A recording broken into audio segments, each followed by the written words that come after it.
Patrick Williams, in many cases, has been the poster child for the Chicago Bulls front office's failures and lack of direction. But does it have to stay that way? Can it still change? We're going to talk about all that and more on today's Locked On Bulls.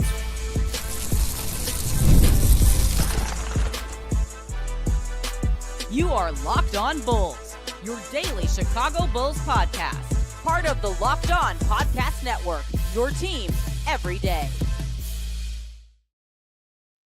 Thank you for tuning in to Locked On Bulls, member of the Locked On Podcast Network, where it's your team every single day. I'm Haize, host and creator of Chicago Bulls Central and Chicago Bears Central YouTube pages and podcasts. And today's episode is brought to you by Monarch Money. Take control over your finances with Monarch Money. Use code LOCKEDONNBA at monarchmoney.com for 50% off your first order. With that, everydayers, let's go ahead and get into it for today. Patrick Williams, we've been doing our season grades for players all this week, and we'll continue all throughout next week leading into the draft lottery, which at that point we will shift to doing more draft coverage. So one more week of this. And this was a player that I really did not want to get into. Like, I didn't want to talk about Patrick Williams quite yet, but I figured we've been more than positive for the majority of the week. Why not go ahead and rip the Band-Aid off? This is going to be a lot of positivity for players even after this, but we got to be real, right? And Patrick Williams is one of the players that you have to talk about because every single offseason, we come into it hoping that this is going to be the year. This is going to be the time where Patrick Williams finally makes that step, right? And that has not happened yet. And in a lot of ways, Patrick Williams is so interesting because of just who he is as a player, right? And this is what I mean by that. Patrick Williams, his production, the numbers, all that basically stay the exact same. Their percentages as far as shooting may change a little bit, but when it comes down to it, the output is all basically the exact same, no matter he's starting, no matter if he's coming off the bench, no matter if he's power forward, no matter if he's small forward. For so long, the conversation for a lot of Bulls fans have been, well, he should be a 3, not a 4. His numbers are the exact same as a 3. Exact same as a 3. Then the conversation's been, well, he's a beast off the bench. He should just come off the bench. His numbers are the exact same coming off the bench. The exact same coming off the bench as they are as a starter. Now, one could say, maybe you could try to spin that as a positive. Getting 9 points, getting almost double-digit points, and solid defense coming off the bench. Is that not what most bench players are? You would like to get from most bench players? Yes and no, but then that's where the conundrum of Patrick Williams comes in at, because even though the statistical output, the raw numbers when it all comes down are about the same that they've been for his entire career, he took a step back in just about every place that he was good at. And that is the three-point shooting was down this year from, being above 35% his entire career, above 39% really his entire career, to below 35%. The field goal shooting percentage, where he's been above 44, 45-ish percent his entire career, dropped down to 39%. His defense was god awful. More people don't talk about enough how bad Patrick Williams was defensively this year. He allowed for shooting of almost 71% at defenders guarded in the paint. That's clearly not power forward potential there. You can't give up 71% on field goals taking inside the paint and expect to be guarding power forwards. You can't, right? His perimeter defense dropped substantially this year, where he allowed almost a 48% shooting out on perimeter, where his career numbers have been actually pretty decent, around 38%. Patrick Williams took every possible step back in a year where we should have been looking for Patrick Williams to take a step forward. Right? DeMar DeRozan was gone. Zach LaVine left in the middle of the season. Alex Caruso was gone. This was supposed to be the year that P. Will stepped up, and instead it was a step back year, right? And then a rookie came in there. We've been saying it for years. Dogs in his position were coming for his spot. And a rookie came in there with the same amount of shots in Matas Buzelis, with just more effort, more execution, and gave everything that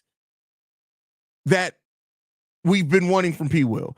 Matas Buzelis didn't magically get 15 shots per game. Matas Buzelis wasn't magically, a higher priority in the offensive game plan. No, Matas Buzelis came out there with effort. He moved out the ball.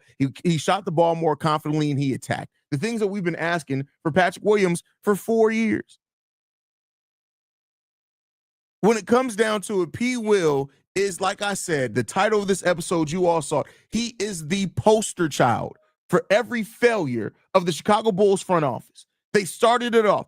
Keep in mind, Patrick Williams was not only their first draft pick, he was their first move of a new front office. That was the first move that this front office made. That is what they started and built this thing upon, was the first move, and the precedent that they set was drafting Patrick Williams. And yeah, he didn't ask to be drafted number 4 overall. I've said that multiple times. He didn't ask for that. That's not something that you can necessarily put on P. Will.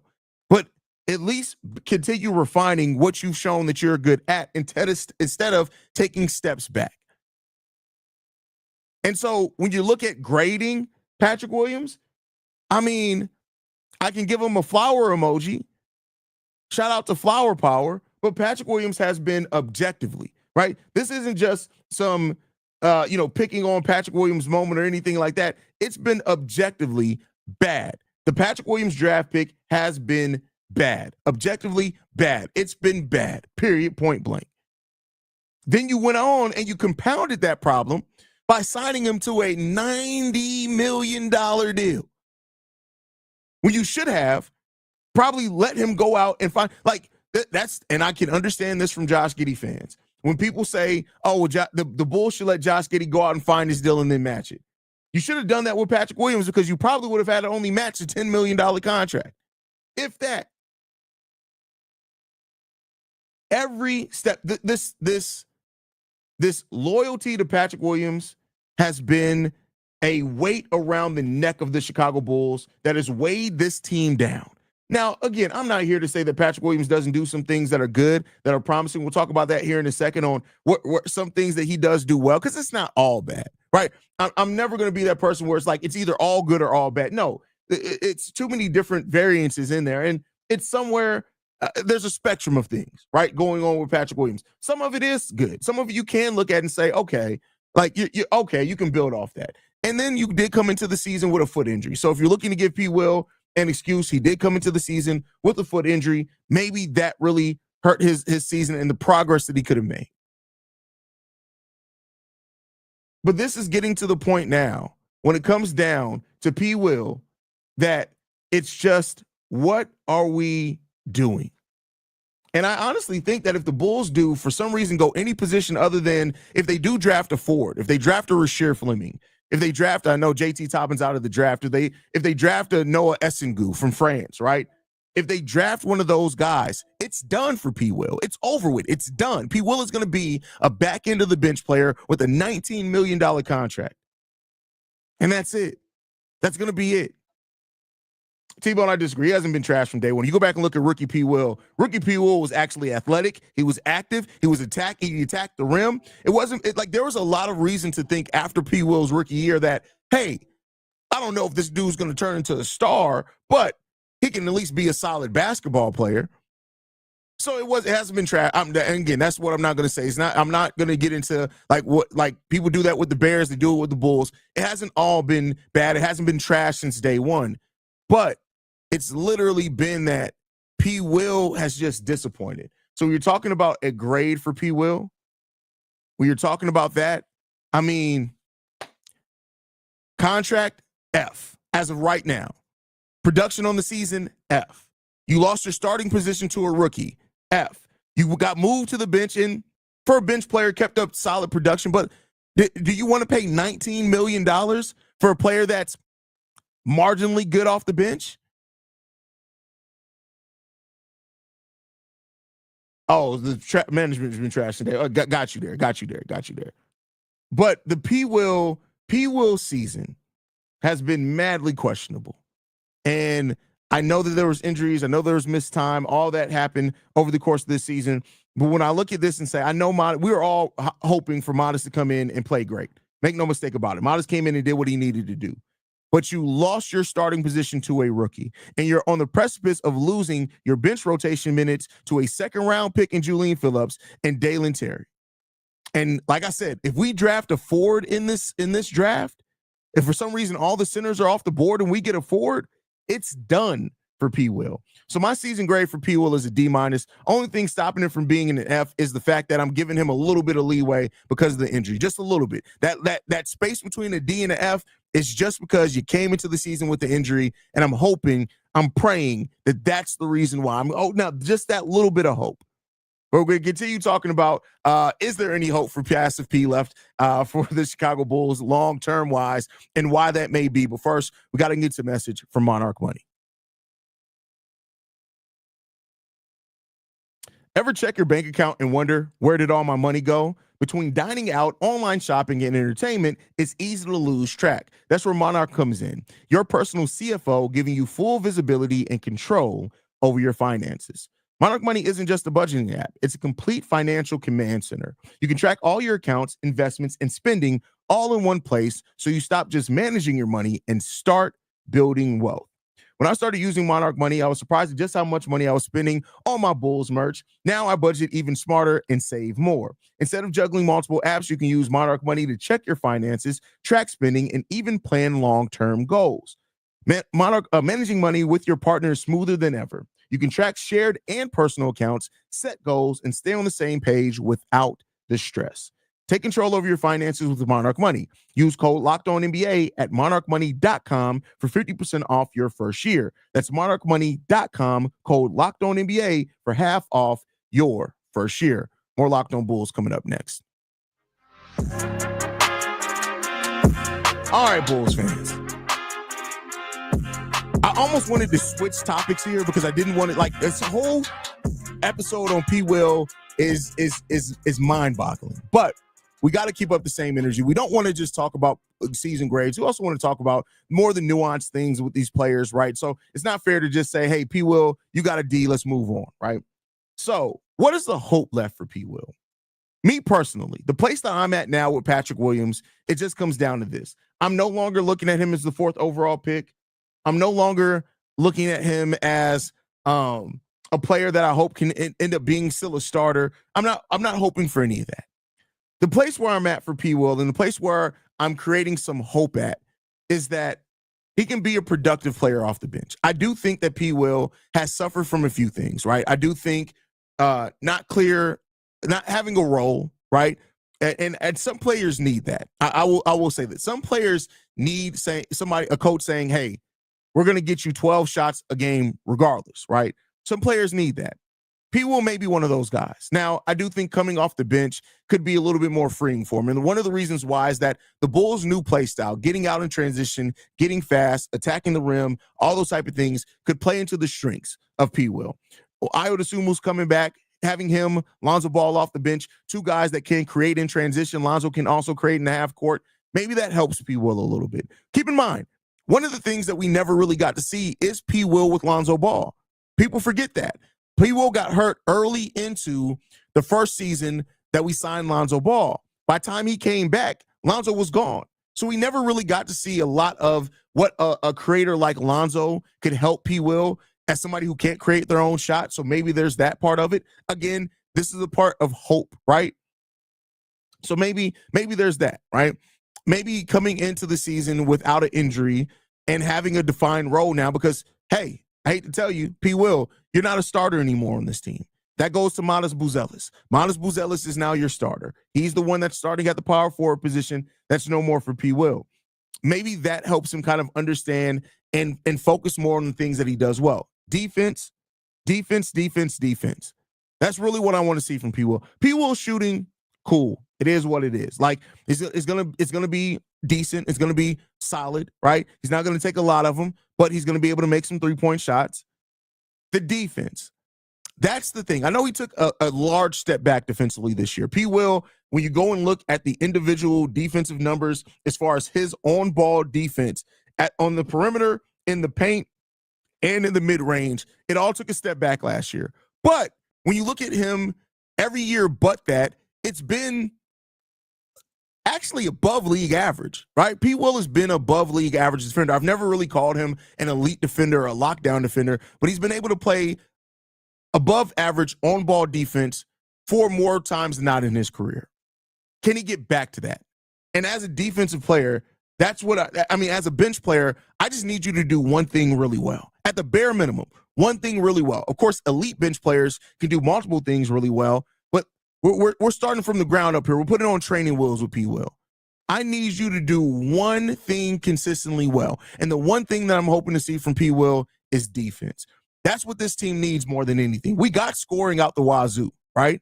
We don't have a lot of defenders on this team. As it stands right now, our only solid on-ball defenders are Ayo Dosunmu, P. Will, and Lonzo Ball. That's it.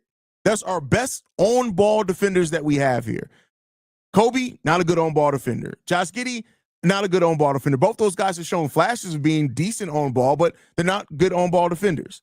Kevin Huerter showed me a little bit more as an on-ball defender than what I expected, but he's more of a team defender than an on-ball defender. Matas is still growing. I do think Matas is going to turn into a really good on-ball defender. He's not there yet, though, right? We know Vooch. We're not going to talk about that. Zach Collins, not a good on-ball defender. Dalen Terry and Julian Phillips, they've shown some flashes with that as well, right? But defense is the thing that those Bulls team needs more than offense right now is defense, defense, defense.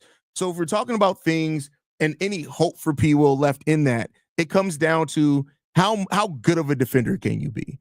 And P. Will now doesn't have to, I hope that P. Will drop some weight. I think that could contribute to the foot injury. I also think that contributes to the seemingly loss of athleticism that he's had as still being a player that's extremely young. I think P. Will try to transform his body to be prepared more for power forwards. I think it doesn't need to do that anymore. P. Will, you're a forward, right? So I hope that P. Will actually drops about 8 pounds in this offseason, right? So I think that's the thing that you have to look at. And I think that's what you have to ultimately look at for P. Will is can you just do defense? Can you just do defense?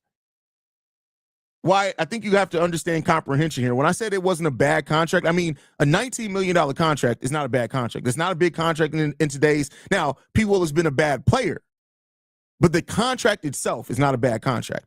$19 million a year, that's what I was referring to when I said it's not a bad contract. $19 million is not a bad contract. It's up to P. Will to live up to that. He hasn't by any stretch of the imagination. But when I said that initially, it was the fact that $19 million, and maybe that was a different part of the conversation that we were having. People were looking, oh my God, it was $19 million. There's too much money. That's going to restrict the Bulls. When I say it's not a bad contract, I mean the monetary value of that contract itself. Just looking at the $19 million, that's not bad. That's not big money anymore in the NBA. That's what I was referring to. P. Will playing like butt cheeks is absolutely bad, right? But that's the one thing that I need from P. Will is just defense. Come into the season, be the best bench defender or second best bench defender, because I don't think he's going to be as good as Ayo Dosunmu. Be the best bench defender out on the wing, guarding forwards. Do that. Let's just start off with that. And then let's see what else you can do. But the slide defensively is the biggest concern that I have for that. I that's the biggest concern. 280 T-Bone. Nobody wants him to play like he's 280 center weight nowadays, bro. What are we talking about? 280 is crazy. But I think P. Will has to. That's the one thing that P. Will needs to focus, in my opinion. Focus on the defense. What are you bringing defensively night in and night out? If you're bringing it defensively, all right, we're going to need that in our rotation. But that's just if we don't, depending on what we do in this draft as well. But that's where the biggest hope for P. Will, for me, comes in at. Can you be a solid defender? Can you be a consistent defender? That's what I need to see from you. Anything else, it is what it is. It is what it is. And we'll see what P. Will is and what he turns into. And that's ultimately up to P. Will and his mentality. And that's why it's not, listen, I know people make a lot of excuses for P. Will. It's not, at this point, I've seen enough. I've seen 5 years of it. It's nothing but his mental. He has to be locked in mentally. If he's not, it's going to be ugly. It's going to be real ugly. And that's what it has to come down to. That's what it has to come down to, man. But we'll see. We'll see what I don't because I don't expect a lot from P. Will. I hope that he's able to live up to that at minimum. At minimum, like that's all you have. Be a defender. That's why you got drafted here. That's one of the best things about your game is being a defender. Go out there and be that defender. But all right, next up, we're gonna end the show asking does Patrick Williams finish the season in Chicago right after this?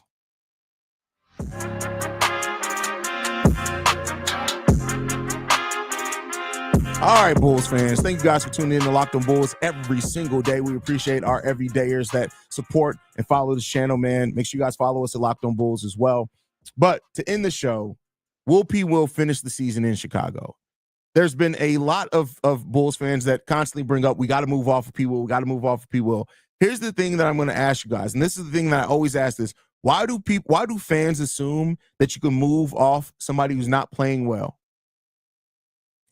And it'd be different if P. Will was in like the last year or two of his contract. He's going into the second year of a 5-year deal of a $90 million contract. Do y'all really think that that there's a team that's clamoring for P. Will? And people try to factor in and be like, well, I'm sure Charlotte, because he's from North Carolina, they're going to want him. They'll take him back. We can get Mark Williams. Come on now. Like, Charlotte is a dumb franchise, make no mistake about it. They do some absolutely idiotic stuff with their players, with their contracts. They do some bad stuff. But I don't does P. Will finish the season with the Bulls? Yes. P. Will finish the season with the Bulls. And that's because who else is going to take him? Who else is going to take him? Nobody. What if you move off of P. Will right now, you'd have to include draft capital. They're not going to do that to move off of P. Will. So for those that are hoping that P. Will is all of a sudden moved, or we move P. Will and we get this decent piece back, I can tell y'all right now it's probably not happening. It's probably not happening. P. Will is going to be here. People are going to fuss about him. They're going to complain about him. It is what it is. P. Will is going to be a Chicago Bull for the foreseeable future. This is what it is, man. It'd be different if P. Will had a season where you could say he lost his starting position, but he kept up his defense, right? That would be the one thing that maybe a team could look at P. Will and say, we need some more defense in here. Let's get P. Will. But when you pair that with the contract that he's also on, come on, man. Let's be clear here. I think there will be a team in this playoffs that is weak at the 4 spot that might be desperate. No, you desperate enough for P. Will? No, bro. Come on, man. The one spot that this free agency is pretty solid at is power forwards. It's forwards. So I don't think there's going to be any team, especially a playoff team, that's desperate enough to add P. Will at $19 million. Keep in mind, every team is trying to avoid the second tax apron. P. Will's going to be here, y'all. Y'all might as well. I know that I get a lot of slack for this because I burst the bubble of Bulls fans that like to live in this. Oh, well, maybe we can trade for XYZ. We can trade for Giannis. And I'm always like, are you stupid? It's not going to happen. It's not going to happen. Like, I hate to tell y'all this. Unless the Bulls are willing to give up a first-round pick, and don't hit me with that Portland first-round pick that's never going to convey. No, that's not going to be enough to move off P. Will's contract. It's not going to happen. Even for expiring money. Like I said, even if a team was like, hey, we got a $19 million player that's expiring, we can't use him, we can use P. Will a little bit, you're still going to have to give up a draft pick. Keep that in mind. You're not moving off of P. Will without giving up an asset. It's not happening. P. Will is going to be here. He's going to finish the season as a member of the Chicago Bulls. He's probably going to be a member of the Chicago Bulls for the next couple of years at the minimum. That's what you're hoping for. That's the future that you have to gear up towards. And that's why I said I hope that P. Will can at least find some rhythm defensively. Because if it's not defensively, I don't know what else P. Will is going to be bringing to this Chicago Bulls team other than turmoil, heartache, and flower power. That's what we got to look forward to from P. Will. Our 4th overall pick, flower power. So we shall see, my lovely Bulls fans and everydayers, what the future does hold for one Patrick Williams. We'll see. We shall see. But overall, man, when it comes to P. Will, I'm just at the place where, if you guys can't tell, I'm just over the P. Will thing. And, it is what it is. The Bulls took their shot at it. It was a weaker draft. They misevaluated a lot of players were misevaluated in that draft. And P. Will, again, as I said, and as the title of this episode is, he is the poster child for all of the front office's failures, shortcomings, and over evaluations. Just is. And that's not going to really change anytime soon. But hey, if it does, I would love for P. Will to come in next season and completely shut me up. And just play like the player that we all have seen flashes of from P. Will. But until those flashes become a consistent vision, I don't know what to tell y'all, man. But thank you guys for tuning in. Make sure you guys are following us at Locked On Bulls. You can send us any feedback, questions, comments, concerns, lockedonbulls@gmail.com. If you want to follow me, you can do so at CEO Haize. Locked On Bulls is free and available on every podcasting app and platform of your choice, as well as YouTube, the Odyssey app, Amazon Fire TV, Fubo TV, basically anywhere you want us, you can get us. Love you guys. Go Bulls. See y'all Monday. Peace, y'all.